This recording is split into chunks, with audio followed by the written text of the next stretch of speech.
Bangarpet police ಠಾಣಾ ವ್ಯಾಪ್ತಿಯಲ್ಲಿ ಬರುವ ಬಾಡಿಗೆ ಮನೆಯಲ್ಲಿ ನಡೆಸುತ್ತಿದ್ದ ವೇಶ್ಯ ಅಡ್ಡೆ ಮೇಲೆ ಬಂಗಾರಪೇಟೆ ಪೊಲೀಸ್ ಇನ್ಸ್ಪೆಕ್ಟರ್ ದಯಾನಂದ ನೇತೃತ್ವದಲ್ಲಿ ಸಿಬ್ಬಂದಿ ದಾಳಿ ನಡೆಸಿ ಇಬ್ಬರು ಸಂತ್ರಸ್ತೆಯನ್ನು ರಕ್ಷಣೆ ಮಾಡಿದ್ದಾರೆ. ಈ ದಂಧೆಗೆ ಕಾರಣರಾದ ಇಬ್ಬರು ಕಿಂಗ್ಪಿನ್ ಮಹಿಳೆಯರನ್ನು ಕೂಡ ಬಂಧಿಸಿದ್ದಾರೆ. ಪಟ್ಟಣದ ಬಡಾವಣೆಯ ಒಂದರಲ್ಲಿ 3ನೇ ಅಂತಸ್ತಿನಲ್ಲಿ ವಾಸಕ್ಕಾಗಿ ಬಾಡಿಗೆಗೆ ಮನೆ ಪಡೆದಿರುವ ಕಿಂಗ್ಪಿನ್ ಮಹಿಳೆ ಇಬ್ಬರು ರಹಸ್ಯವಾಗಿ ವೇಶ್ಯ ವೃತ್ತಿ ನಡೆಸುತ್ತಿದ್ದರು. ಬಹಳ ತಿಂಗಳುಗಳಿಂದ ಈ ದಂಧೆ ನಡೆಯುತ್ತಿತ್ತು ಎನ್ನಲಾಗಿದೆ.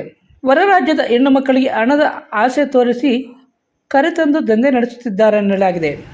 ಸುತ್ತಮುತ್ತಲಿನ ಜನರಿಗೆ ಅನುಮಾನ ಬಾರದಂತೆ ಈ ವೃತ್ತಿಯನ್ನು ನಡೆಸಿಕೊಂಡು ಬರುತ್ತಿದ್ದ ಮಾಹಿತಿ ಇನ್ಸ್ಪೆಕ್ಟರ್ ದಯಾನಂದ ಅವರಿಗೆ ಸಿಕ್ಕಿದ್ದು, ಈ ಮಾಹಿತಿ ಆಧರಿಸಿ ಡಿವೈಎಸ್ಪಿ ಪಾಂಡುರಂಗ ಮಾರ್ಗದರ್ಶನದಲ್ಲಿ ಇನ್ಸ್ಪೆಕ್ಟರ್ ದಯಾನಂದ ನೇತೃತ್ವದಲ್ಲಿ ಸಿಬ್ಬಂದಿ ಸಮೇತ ಮನೆ ಮೇಲೆ ದಾಳಿ ನಡೆಸಿದಾಗ ವೇಶ್ಯ ವೃತ್ತಿ ದಂಧೆ ನಡೆಸುತ್ತಿರುವುದು ಬೆಳಕಿಗೆ ಬಂದಿದೆ.